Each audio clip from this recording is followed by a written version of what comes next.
கர்த்தருடைய பரிசுத்த நாமத்திற்கு மகிமை உண்டாவதாக. இன்றைய வசனம் மத்தேயு 11வது அதிகாரத்தில் கூட நம்ம 28, 29 பார்க்கும்பொழுது, வருத்தப்பட்டு பாரம் சுமக்கிறவர்களே நீங்கள் எல்லாரும் என்னிடத்தில் வாருங்கள், நான் உங்களுக்கு இளைப்பாறுதல் தருவேன். எத்தனை பேருடைய வாழ்க்கையில் எல்லாம் இருக்கும், ஆனால் நிம்மதி இருக்காது, சமாதானம் இருக்காது. பணம் இருக்கும், எல்லாமே இருக்கும், ஆனால் சமாதானம் இருக்காது.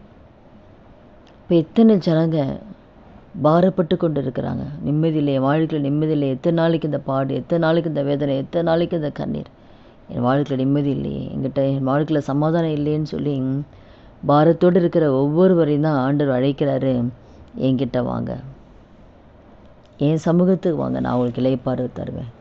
நிம்மதி இல்லைன்னு வேதனைப்பட்டுருக்கீங்களா? என் வாழ்க்கையில் இளைப்பாறுதலே கிடைக்காதா? ஏன் என் வாழ்க்கை மட்டும் இப்படி இருக்குது? கேள்வி கேட்டுக்கொண்டு இருக்கிற ஒவ்வொருத்தரையும் தான் கர்த்தர் அழைக்கிறாரு, என்கிட்ட வா, என்னிடத்தில் வாருங்கள், நான் உங்களுக்கு இளைப்பாறுதல் தருவேன். அப்போ ஆண்டவர்கிட்ட தான் நமக்கு இளைப்பாறுதல் எங்கே இருக்குன்னா ஆண்டவர்கிட்ட தான் இருக்குது. நமக்கு சமாதானம் எங்கே இருக்குன்னா ஆண்டவர்கிட்ட தான் இருக்குது.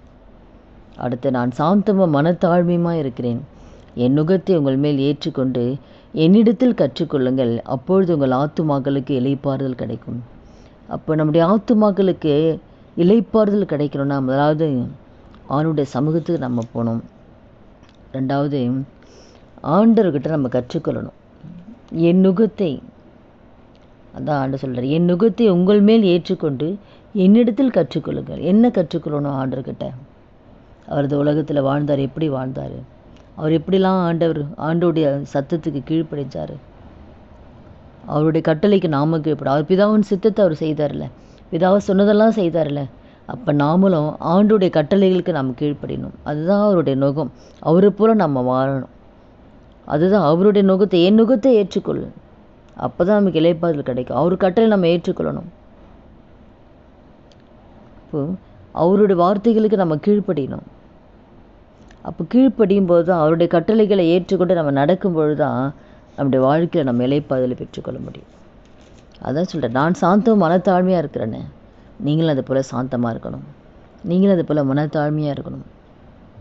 என் நுகத்தை உங்கள் மேலே ஏற்றுக்கொள்ளுங்க, என்னை பார்த்து கற்றுக்கொள்ளுங்க, நான் எப்படி இந்த உலகத்தில் வாழ்ந்தேன், எப்படி நடந்தேன். அப்போ ஆண்டரை போல் நம்ம வாழும்போது தான் நமக்கு ஒரு இளைப்பாறுதல் கிடைக்கும், நம்ம ஆத்துமாக்களுக்கு இளைப்பாறுதல் கிடைக்கும். அவர் எல்லா சூழ்நிலையுமே அந்த சாந்தத்தை ஆண்டவர் சாந்தமாக நடந்தார், எல்லாச்சும் அந்த தாழ்மையை வெளிப்படுத்தினார். அந்த தாழ்மை நம்மக்கிட்ட இருக்கா? அந்த சாந்தம் நம்மக்கிட்ட இருக்கா? அவரை போல் நம்ம வாழறோமா? அவரை போல் நம்ம நடக்கிறோமா?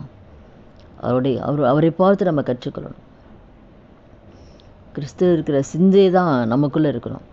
அவர் தான் நமக்கு ரோல் மாடலே ஏசப்பா தான். அப்போ அவர்கிட்ட நம்ம என்னெல்லாம் கற்றுக்கொள்ளணும்? அவருடைய வாழ்க்கையை பார்த்து, அவர் வாழ்ந்த நாட்களில் எப்படியெல்லாம் அவர் இந்த உலகத்தில் வாழ்ந்தார், எப்படி நடந்தார், எப்படி பேசுகிறார், எப்படி மற்றவங்கிட்ட இருந்தார், எப்படி மன்னிச்சார். அப்போ அவரை பார்த்து நம்ம கற்றுக்கொள்ளும் போது நம்முடைய ஆத்துமாக்களுக்கு இளைப்பாறுதல் கிடைக்கும். அதனால் கூட இந்த வார்த்தை கேட்குற ஒவ்வொருத்தர் வாழ்க்கையில் இளைப்பாறுதல் இல்லையேன்னு சொல்லி அங்கலாய்க்கிற ஒவ்வொருத்தர் வாழ்க்கையிலையும் நமக்கு ஒரே ஒரு இளைப்பாறுதல் எங்கே போனாலே தேவ சமூகம்தான். அவருடைய சமூகத்துக்கு போனால் தான் இளைப்பாறுதல். அவருடைய வார்த்தைகளை கற்றுக்கொண்டு நம்ம வாழும்போது தான் நமக்கு இளைப்பாறுதல் கிடைக்கும். அதனால் கூட நம்ம ஒப்பு கொடுக்கலாமா?